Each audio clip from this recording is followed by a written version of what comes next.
মচমচে আলু পরোটার রেসিপি নিয়ে আসলাম। আসসালামু আলাইকুম, সবাই কেমন আছেন? তো আজকের ইফতারের জন্য আলু পরোটা রেডি করছি। আলু পরোটার জন্য আলু ভর্তাটা যত টেস্ট হবে পরোটাটাও তত ইয়াম্মি হবে। তো এই তো সিদ্ধ করা আলু আর এটা ডো রেডি করেছি আটা দিয়ে। আটা ময়দা যে যেটা করেন, আমি আটা আর ময়দা মিক্সড করেছি 50-50। তো আটার সাথে লবণ, তেল, অল্প পরিমাণে চিনি দিয়ে ডো রেডি করেছি। আর এদিকে আলু ভর্তা করছি। ভর্তায় পরিমাণের চেয়ে একটু বেশি পেঁয়াজ দিলাম, এতে পরোটাটা খেতে বেশি ভালো লাগবে। দিয়ে দিলাম অনেকগুলি পুদিনা পাতা। পুদিনা পাতার ফ্লেভার আলু পরোটার টেস্ট ডাবল করে দেয়, এটা আমরা সবাই জানি। তো আমার বড় ছেলেটা বরাবরই পুদিনার আলু পরোটা খেতে পছন্দ করে। রমজানে 1-2 বার করি, আজকে ফার্স্ট টাইম করছি। এই রমজানে ফার্স্ট টাইম। দিয়ে দিলাম ভাজা শুকনো মরিচ, দিয়ে দিলাম চাট মশলা, পরিমাণ মতো লবণ, এক এক করে সব কিছু দিয়ে দিলাম। এবার খুব ভালোভাবে মিক্সড করে একটা ভর্তা বানাবো। ভর্তা মানে চটকে একেবারে 12টা বাজিয়ে দিতে হয়, এটা আমরা সবাই জানি। তো 7 পিস আটার ডো বানাইছি, 7 পিস। তো 7 পিস আলু ভর্তাও রেডি করতে হবে। প্রত্যেকটা পরোটার জন্য একটা করে আলুর গোল্লা লাগবে আলু ভর্তার। এভাবেই সব রেডি করে নিচ্ছি। একবারে সব রেডি করে নিলে বানাতে খুব একটা সময় লাগে না। ইফতার টাইমে চটজলদি বানাবো আর ভেজে ফেলবো। এই তো 6 পিস হয়ে গেছে, আরেকটা হয়ে গেল। 7টা আলু ভর্তা রেডি করে ফেললাম, 7 পিস। যত পিস ময়দার ডো তত পিস আলু ভর্তা।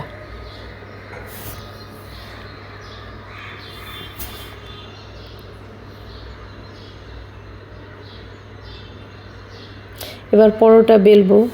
আমাকে সাহায্য করছে নিতু। আমি খুব সুন্দরভাবে ডোটা লং টাইম ঢেকে রেখে দিয়েছিলাম, খুবই সফট হয়ে গেছে। ডোটা এত সুন্দর হয়েছে যে পরোটা বানাতে খুব ভালো লাগছে। একটু আটা নিয়ে জাস্ট হালকা একটু বেলে নিলাম, বেশি বেলবো না। আলু পরোটাটা একটু মোটা মোটা খেতেই ভালো লাগে। এর মধ্যে আলুর গোল্লাটা দিয়ে দিলাম। এই তো অনেকটা ডালপুরির মতোই, জাস্ট আলু পরোটার সাইজটা ডালপুরিটা থেকে একটু বড় হয়। আর খুব আলতো করে বেলে নিব যেন ভর্তাটা বের হয়ে না যায়, সেই বিষয়টা খেয়াল রাখতে হবে। এই তো এই সাইজ করব।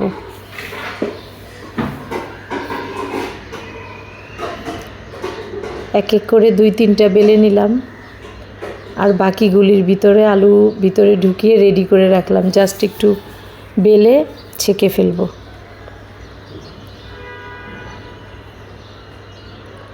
পরোটা ভাজার সময় খুব সাবধানভাবে এপাশ ওপাশ করতে হবে, তেল যেন গায়ে না আসে, এটা অনেক জরুরি বিষয়। আমি খুব ভয় পাই, কারণ গায়ে তেল চলে আসে। গৃহিণীদের তো হাত পা পুড়েই যায় আসলে, যখন তখন, কিছুই করার নেই।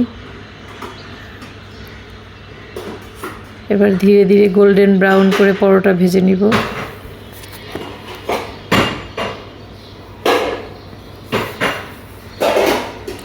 আজকে ইফতার বানানোর আগেই চলে আসছে, গ্যাস চলে গেছিল।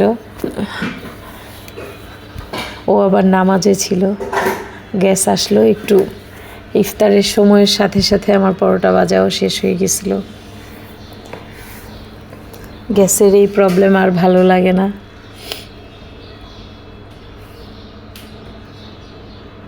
তো চমৎকারভাবে আমি এক এক করে সব পরোটা ভেজে নিচ্ছি।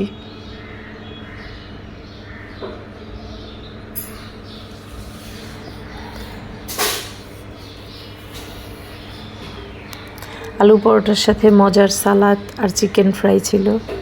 এই তো ম্যারিনেট করা চিকেন ভেজে নিচ্ছি।